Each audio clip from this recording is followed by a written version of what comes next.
So, today we're going to dive into a really practical mental exercise called walking into your mind. It's a powerful tool, honestly, designed to help you get back in the driver's seat of your thoughts and start consciously shaping your own inner world. You know, the poet John Milton really nailed this centuries ago. Our mind has this incredible power to shape our reality. It can be our greatest ally, or, let's be honest, our own personal prison. And that idea, it's the foundation for everything we're about to talk about. So let me ask you, does this question kind of hit home? Do you ever feel like you're just stuck on a hamster wheel of negative thoughts? Letting old stuff or certain people take up way too much space in your head? If you're nodding along right now, you are definitely in the right place. So, what's the big promise here? It's that you can actually stop being a prisoner of your own thoughts and start being the architect of your mind.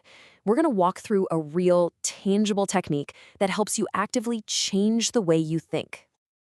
Okay, so first, let's talk about the landscape we're dealing with here, your mind. For a lot of us, that inner world can feel like a chaotic jungle, right? Where anxieties and old habits just run wild. But what if you could intentionally redesign that whole landscape? And to do that, we're going to lean on this really simple, but honestly, super powerful metaphor. I want you to think of your mind as a garden. Now, it might feel a little overgrown and neglected at the moment, but you have all the power you need to cultivate it into something truly beautiful. So you can really see the two paths here, can't you? Over on the left, you've got that thorny jungle, filled with what we're going to call mental monsters.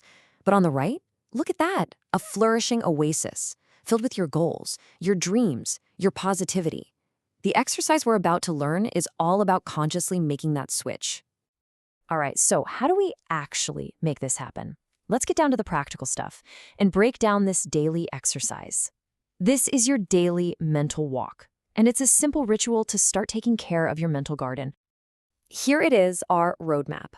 We've got 6 clear steps we're going to walk through, from just getting your paper ready to actively feeding your mind good stuff.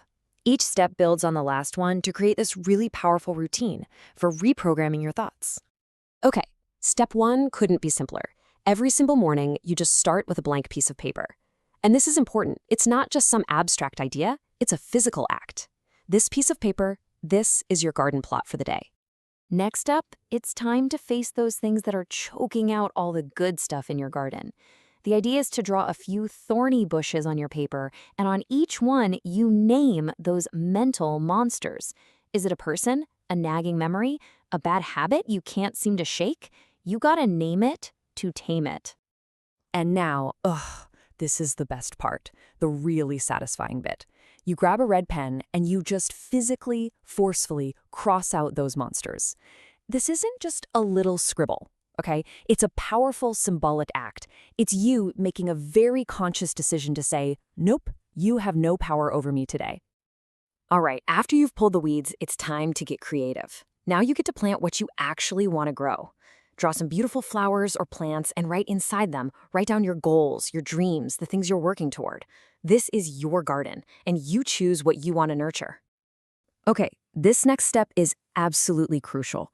You can't just leave an empty spot where that weed used to be, right? So right next to each monster you crossed out, you write down one specific positive action you're going to take today to replace it. This is where you're actively building a new, better habit. And last but not least, you've got to water those beautiful new plants. Step 6 is all about consciously feeding your mind.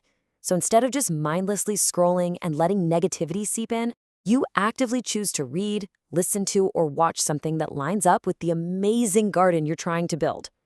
So once you've gotten the hang of this daily paper exercise, you can start taking it on the road, so to speak. This next part is the mental version, something you can do anytime, anywhere. It turns this practice into a real-time tool for your life. Yeah, you can think of this as kind of like the advanced level. You learn to do this whole exercise in your mind's eye whenever a bad thought pops up. It's going to take practice for sure. At first, you might just notice the weed, but over time, you get faster and faster at mentally pulling it and replacing it. You're building a new mental muscle, you know? So imagine this. You're in the middle of your workday, and bam, an old anxiety pops up. You just mentally hit pause. You visualize yourself walking right into your garden, plucking that negative thought out like a weed, and then turning your full attention back to one of your flowers, back to your goals. So what's the big picture here? what's the end game for all this mental gardening?